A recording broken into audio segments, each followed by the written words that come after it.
Айтсаңыз, канчанчы класста окуп атасыз азыр мектеп? Биз азыр 1-В класста окуп атабыз. Эми азырынча кыздарга да кесе албадык. Азыр эми кыздар болсо бизди карабайттар. Неге? Азырынча биз эми окуйду деп эле ушул окуу менен айлактанып атабыз да. Неге мындай жоолуктагынасыздар?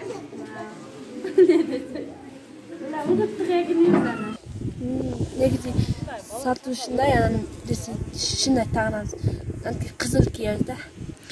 Оякта малыбыз көп эди. 500 кой эди. 500 кой 12 төө калды. Буякта жокпу? Буякта жок.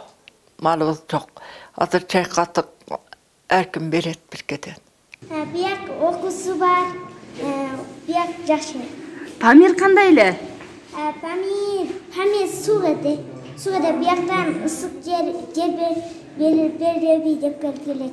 Саламатсыздарбы? Алайдан сиздерге салам. Бүгүн биз Адыл Акжол YouTube каналынан оператор менен биргеликте Памирден келген кыргыздар тууралуу айтып беребиз. Биз менен болуңуздар. Өкмөттүн Ош облусундагы ыйгарым укуктуу өкүлү Жарасул Абдраимов алайда отурукташып калган мекендештерге кыргыз жарандыгын тапшырды. Анда Памирден келген боордоштор кубанычтарында чек жок экенин билдиришет.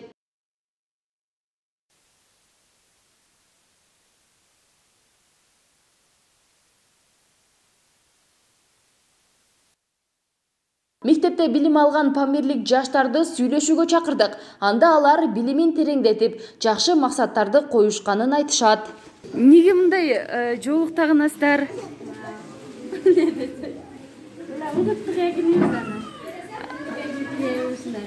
Бул кандай маанини түшүндүрөт узун тагуу? Канча балаңыз бар? 2 балам бар, намында төрөлүп. Канча жашыңызда турмушка чыктыңыз? Памирде турмушка чыккан. Канча жашыңызда? Билбейм. Азыр өзүңүздүн жашыңыз канча дейчи? 25. 2 балаңыз бар, Кыргызстан жактыбы? Кыргызстан жакта. Аты жөнүңүз ким?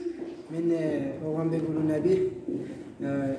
2020 келгенбиз. Биринчи келгенде Сармагулга келип бердик. Анан онда 1 жыл туруп, быйыл Талды суу айылына келдик. Азыркы учурда биз биркенен окуп жатабыз.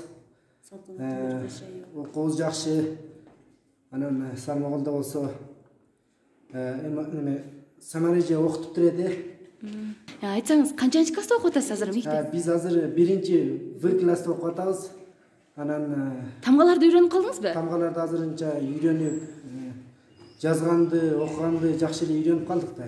Максаттарыңыз кандай? Келечекте ким болсун? Келечекте бирге окусак, анан Памирдеги туугандарыбыз келе алсалар, келе албасалар, кайра барып ошолорго доктор болуп, мугалим болуп, шөп кишилерге жардам берсек, Памирга деп ушинтебиз. Анан мен ошол жайга бир Кудай кааласа ошко барып окусам, чоң жерге окусам деген максаттарым бар. Алланын буйругу. Жашыңыз канчада өзүңүздүн? Мен 99 99сузбу? 99. Жакшы. Сиздерде эрте үйлөнөт дейт го, кыздарды эрте узатып, балдарды эрте үйлөйт дейт. Сиздерде кандай? Жок, эми бизде ондой эмес. Ошол 20 жашынан оёга ошол балдарды, кыздарды ошо турмушка чыгараттар. Кыздарды турмушка чыгарат, балдар болсо 20 жашынан үйлөнөттөр. Анан ошондой эле да. Ал эми жаңы 15 жашынан, 13 жашынан үйлөнбөйт да, жок да эми ал эми мындай немелер айтып койгон да. Жөн эле айтып коюшкан. Жөн эле айтып койгондар да. Баамдыкта мындай балдарын, кыздарын балды турмушка чыгарат экен деген неме. Негизи баягы бул жака келип Кыргызстандагы кыздарга көз салгандар болду. Кандай бул кыздарга же кандай? Эми азырынча кыздарга да көз салбадык. Азыр эми кыздар болсо бизди да карабайттар. Неге? Азырынча биз эми окуйду деп эле ушул окуу менен айлактанып атабыз да. Анан Алла буйруса ошо окусак, анан ошо кандай кыздарды сүйүп дегендей болсо ошо болот да. Сармагулда 1 жылда жүрдүк да. Анан биринчи Сармагулга келип окуп, анан кайра мында келип, мында да азыр 1-класстан окуп атабыз да. Көнүшүп калдыңыздарбы бул жерге кандай? Айырмасы кандай аяк менен бул жактын? Аякта свет жок, ушундай бuyakta свет бар, машина жолу бар. Айырмалар көп да Памирде.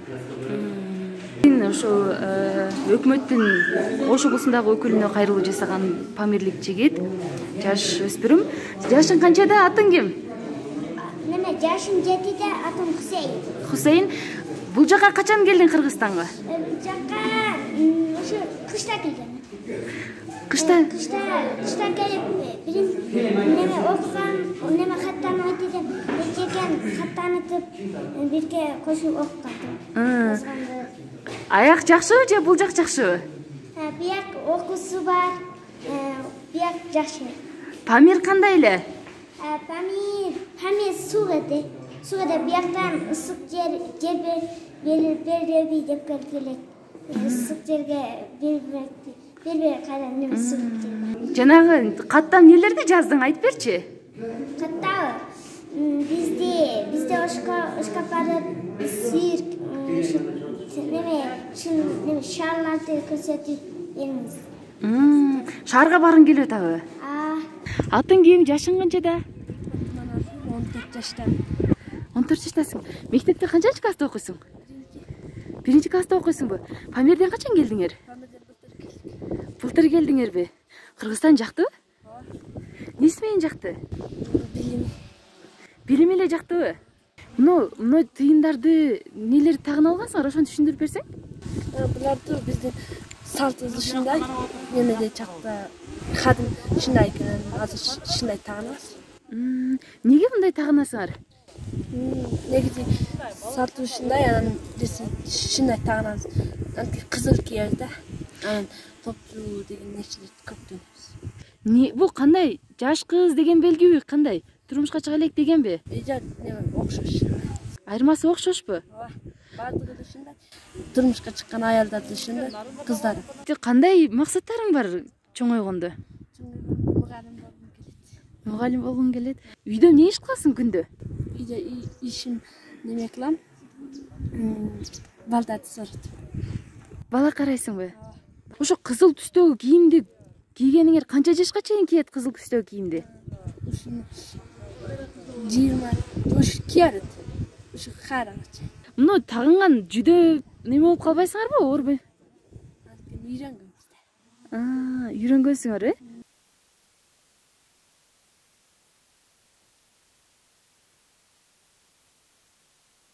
Алты адамбыз.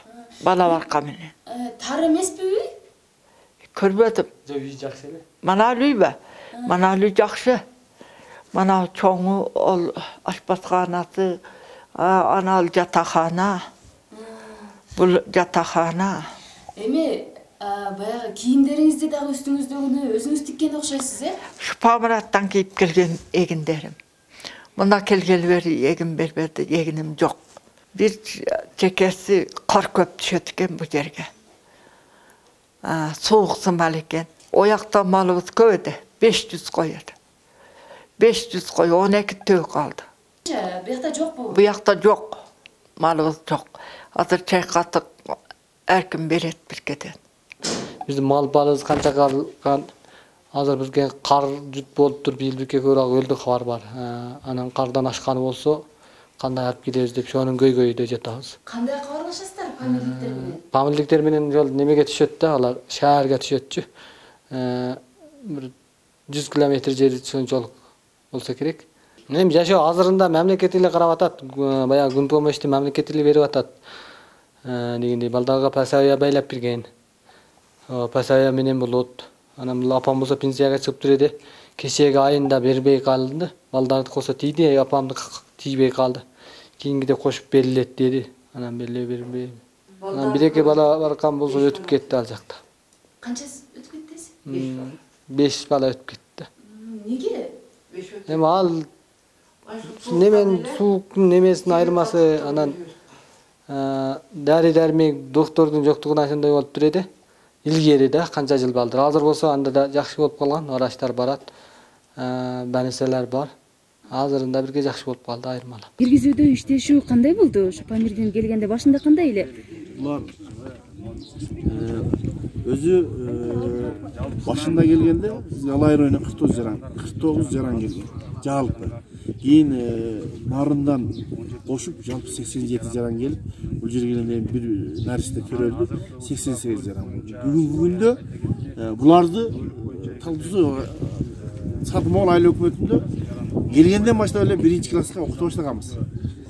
34 ең ақсақалы жашы бойынша 49 жашта оқиды 1-ші класстың программасымен. 17 аял, 17 еркек болып оқушыған. Бұлар келгенде қандай эле, азыр қандай? Анан эми бұлар келгенде өзүңүздөр билесиңер да. Мисалы үчүн келгенде жапылбеген. Анан биздин немеге чөйрөгө көнүшүп өтөн кыйын болду. Өздөрү салты башкача экен. Аны биз аялдар кеңеши менен, жаштар иштери менен ушулар менен түшүнүксүз жүргүзүп, окута баштадык. Бүгүнкү күндө Кудайга шүгүр 1-ши класс программасын өздөштүрүп баштады. Булар телефон кармап, заманбап жашообузга көнө башташыптыр, Азыр былтыркы 2019 жылы келгенге салыштырганда айырма өтө чоң.